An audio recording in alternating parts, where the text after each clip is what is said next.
Hello friends. तो last video में हमने बात की थी quantum numbers and shape of orbitals के बारे में। आज हम बात करेंगे नोड के बारे में, नोड एंड एंटी नोड। तो सबसे पहले देखते हैं नोड किसको बोलते हैं। चलो तो बात करते हैं नोड किसको बोलते हैं। तो उसकी डेफिनेशन अगर लिखे तो हम कह सकते हैं कि the intermediate region, the intermediate region of orbit, the intermediate region of orbit where probability of finding of electron is near to zero or lowest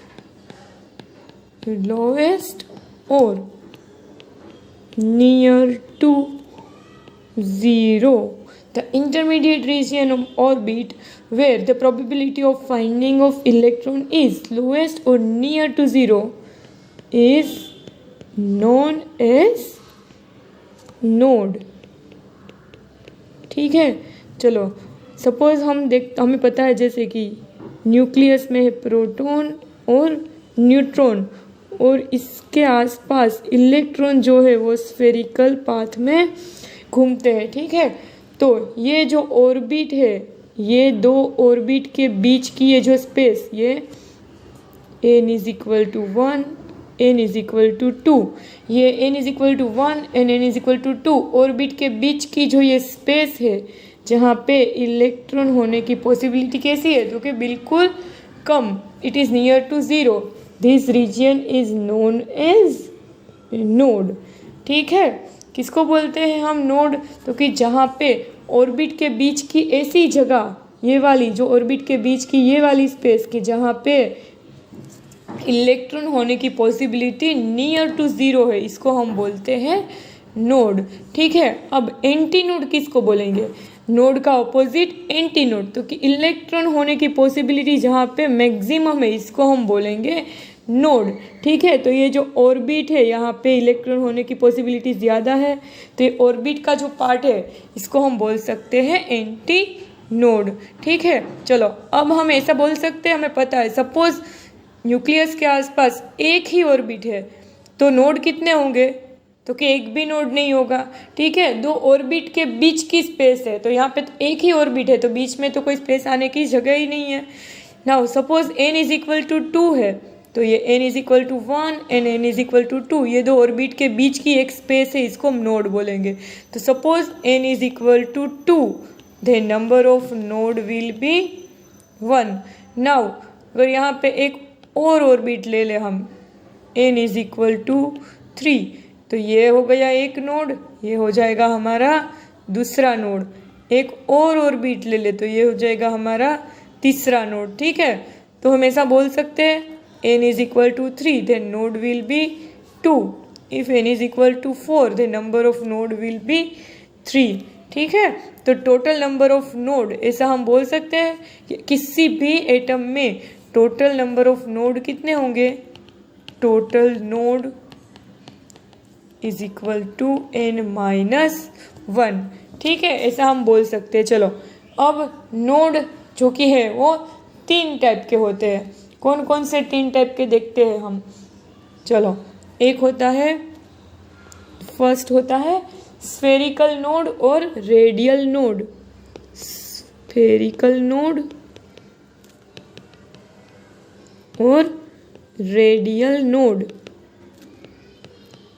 Number of spherical node or radial node is equal to n minus l minus 1, where n is equal to principal quantum number and l is equal to azimuthal quantum number. ठीक है, हमने इसके बारे में आगे के lecture में बात कर ही ली है ऑलरेडी। चलो अब दूसरा नोड, तो दूसरा नोड होता है number of planar, here number of spherical node और radial node in a given orbit is. Okay, now अब देखते हैं नंबर ऑफ एंगुलर नोड और प्लानर नोड। एंगुलर और planar node is equal to L. L is the azimuthal quantum number. Now total node.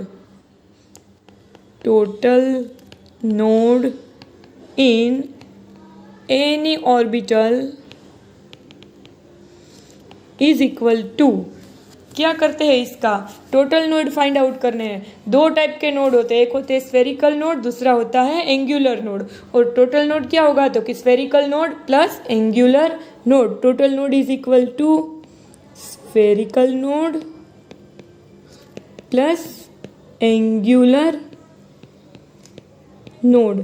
तो spherical node क्या है, तो कि n माइनस एल माइनस 1 और एंगुलर नोड है l, एल एल कैंसल, तो टोटल नोड हमें मिल गए n माइनस 1। ठीक है, यहाँ पे हमने लिखा ही है, देखिए। चलो तो ये हो गया टोटल नोड की कैलकुलेशन। चलो अब क्वेश्चन देखते हैं, हम एग्जांपल देखते हैं। सपोज 4s ऑर्बिटल, तो 4s ऑर्बिटल में हमें क्या फाइंड आउट करना है, तो कि angular node, spherical node, angular node, spherical node and total node. ठीक है, चलो तो सबसे पहले हम कैलकुलेट करते हैं स्फेरिकल नोड, या तो फिर कैलकुलेट करते हैं एंगुलर नोड। तो यहाँ पे 4s के लिए हम n इज इक्वल टू 4 लिख सकते हैं और l इज इक्वल टू 0। ठीक है, ये वाली बात भी हमने आगे के लेक्चर में कर ही ली है। तो चलो अब देखते हैं angular node. Angular node is equal to l। ठीक है, तो angular node is equal to l is equal to हमें क्या मिलेगा, तो कि 0। ये हो गया हमारा answer number 1। Now spherical node, spherical node is equal to n minus l minus 1। तो n है हमारा 4, l है 0 माइनस 1। ठीक है, चलो तो यहाँ पे हमें रेडियल नोड या तो स्फेरिकल नोड मिल जाएंगे 3। ठीक है, अब टोटल नोड कितने मिलेंगे, टोटल नोड दो तरह से फाइंड आउट कर सकते हैं। एक तो है angular node plus spherical node. तो यहाँ पे हमें एंगुलर नोड मिले हैं 0, स्फेरिकल मिला है 3, तो यहाँ पे हम 3 लिख सकते हैं। या तो अगर ये वाला नहीं यूज़ करना हो इक्वेशन, तो ये वाला भी यूज़ कर सकते हैं। Total node is equal to n minus 1 is equal to 4 minus 1 is equal to 3। ठीक है, तो इस हिसाब से हम टाइप्स ऑफ नोड कितने प्रेजेंट है वो फाइंड आउट कर सकते हैं।